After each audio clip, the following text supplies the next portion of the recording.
Okay, guys, what's up, everyone? Today we have a reaction for the upcoming season 2 of Halo the series. I'm gonna be honest, guys, I'm a little nervous about this one, but let's get into it. Ooh, okay, I'm holding my breath here. Oh my gosh, they started. Okay. The enemy is at our gates. Okay. More Their Covenant. numbers are overwhelming.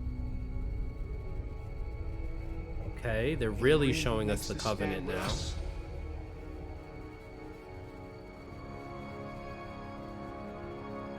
Will not survive the Mmm. day. For every moment that we hold the enemy at bay, Okay.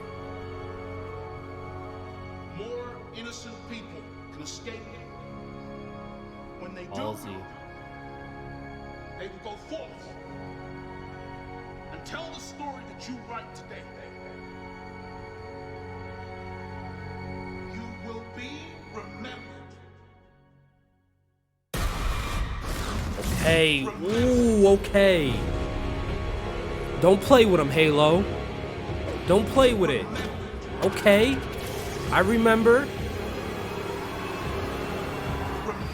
I remember. Okay, Cortana. I seen you.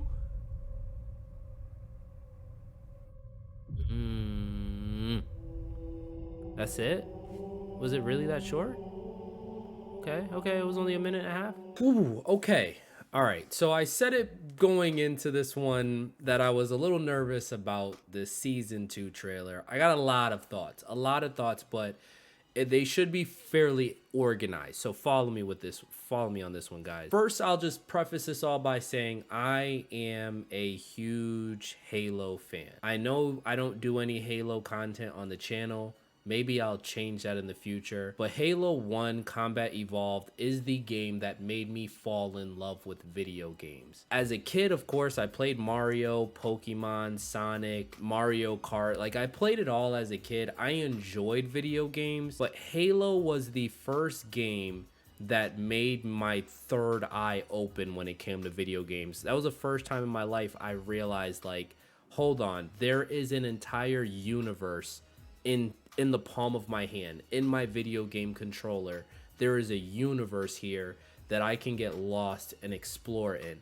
It felt like a movie, a book, a TV series. It felt like everything wrapped in one, with me sitting at the helm. I was Master Chief. We never knew who the guy underneath the helmet was. We never saw his face. So as far as I was concerned, when I turned the game on and I booted up Halo, and forgive my poor impression, when I heard, oh, oh, yeah, I'm really nerding out on this one because Halo is very near and dear to me. And when I saw season 1 of the Halo show on Paramount, I was very disappointed. Not so much in the show, but I was disappointed in the direction that the writers decided to go in. And I think what was very disappointing about it was when they were leading up to the show, they were talking, interviewing people who are on set, and they had this whole Halo boot camp for the writers and all this. You guys can do your homework, but pretty much they brought on a whole bunch of people who knew nothing about Halo, introduced Halo to them for the first time, and asked them to make a show about it. And instead of just sticking with the source material, which is phenomenal, that which stole a generation of gamers, which is one of the greatest gaming franchise and one of the most immersive stories ever, they decided to write their own story. And within that story, they destroyed the allure of me, the player, the Master Chief, the person beneath the helmet. They decided to unmask him and put a face to that character. And there's nothing wrong with the actor and the face and that, but it completely undermined everything that made Halo an amazing series, an immersive series, and captured my imagination as a child. I no longer was Master Chief. They removed me out of the pilot seat and said, sit in the back seat and watch our Master Chief and the story we want to tell about him. Not the story that you experienced, not the story that you fell in love with. We're going to show you this guy's story. And I have nothing against this guy. I think he did a good job for the role that he was given and the weight of that armor that he was told to put on. But after watching a few seasons of The Mandalorian, Disney showed us that there is a blueprint for a faceless character. We didn't care who Mando was. Pedro Pascal absolutely bodied that role, and we only saw his face once. And to be honest, we didn't care who was under the mask until we saw it. Halo could have done the same thing. We don't care who's under the mask because as far as we're concerned, that's us, the player, the fan base. We are all Master Chief. And maybe I'm really getting on a soapbox here, but maybe it's not that serious. Maybe it's just a TV show. But for all you Halo fans out there, for anybody who's watching this who picked up that controller for the first time, booted up their Xbox and played Combat Evolved and fell in love with the Halo universe. Some people did it via the books. Some people came later on through multiplayer. But for me, my first experience with Halo was always me. The idea that I was the Master Chief. I was the guy under the Halo, the armor. And this show completely undermined that. And it demasked it. It devalued me as a fan. I guess I really started on my soapbox, but I'll pivot from there and I'll start with the ugly, because it's clear that not only did they not care what we thought about seeing his face or his butt cheeks, which we unfortunately had to see that in season 1 as well. I'm not going to do a clip of that. They doubled down.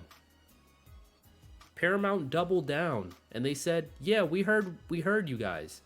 We don't care. We're going to lead this by showing you that you're going to watch our character. And that's a little disappointing because they had an opportunity to pivot and clearly they don't care. So not only did they receive a lot of criticism about season 1 and was it slightly underwhelming, yeah, but they said we're gonna double down. That's really all I have for the ugly. The good is we're getting a season 2. I thought this show was gonna get thrown in a scrap box after season 1, to be honest, which, as much as I was disappointed in the direction they decided to go with season 1, I did want to see a season 2. I think the Halo universe has so much to offer. Seeing shows like the Game of Thrones, The Expanse, the Halo universe, it doesn't even have to be Master Chief, has so many layers and so much depth that it deserves a TV show. Forward Unto Dawn was an amazing movie, and it just is so simple.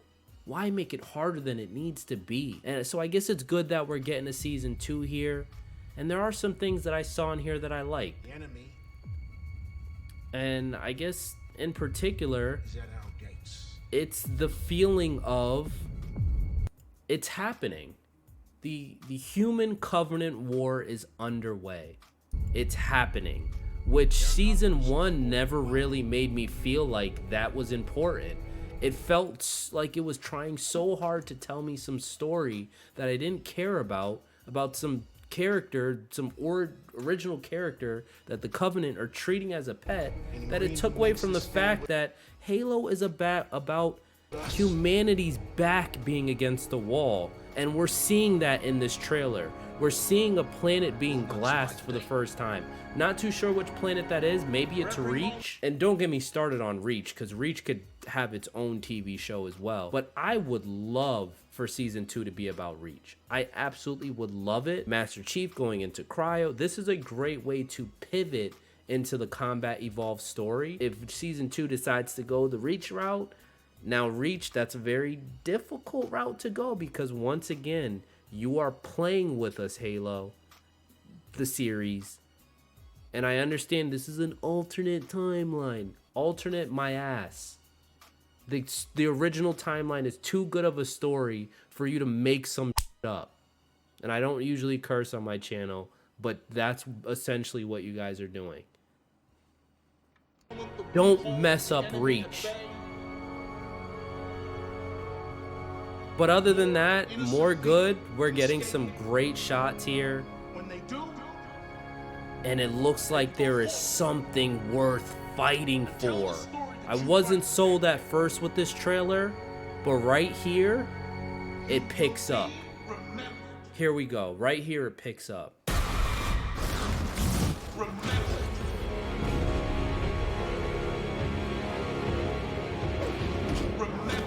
Yes.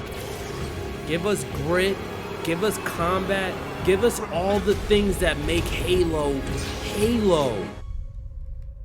And of course, the Halo. What the hell was season 1 about?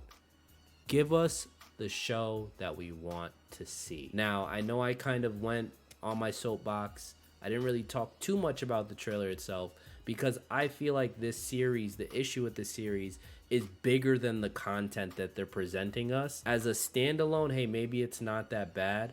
I'm glad that Paramount decided to see this through because I do think this show has a lot of potential. This could be how Amazon has The Expanse, HBO has Game of Thrones. Halo could be this for Paramount. I watched season 1 and I canceled my Paramount immediately after that. Give me a reason to keep my subscription because with streaming services, it's more competitive today than it ever was. Why should I keep my Paramount Plus subscription? Oh yeah, I love to watch Halo. Give me a reason to put down my controller and sit in front of my TV and watch this show, and not just because I'm waiting for it to get good. Why should I tell my friends about this? Now, that's my thoughts on it. If you agree with me, hey, let me know in the comments below. If you disagree, maybe you loved season 1. Maybe I'm completely off my rocker and I'm just an old cranky guy who wants things his way and blah, blah, blah. Let me know what you're doing in the comments, whether you loved it, whether you hate it, whether you want to yell at me. I just want to have a conversation about this show, the Halo universe, with other Halo fans. And if you're not a Halo fan, please go pick up Combat Evolved. I don't care how old it is. I don't care if you grew up on Fortnite. The story is amazing, and if you enjoy good storytelling, you will enjoy the Halo franchise. Let me at least say the original trilogy. We'll throw Reach in there as a prequel. ODST was pretty good. 4 was alright. 5, oh my gosh, I don't know what happened. And then Infinite was, So yeah, let me know in the comments below. But if you enjoy these reactions, definitely make sure you hit subscribe, hit the like if you want to support the channel. And I look forward to seeing you guys in the next one. Peace.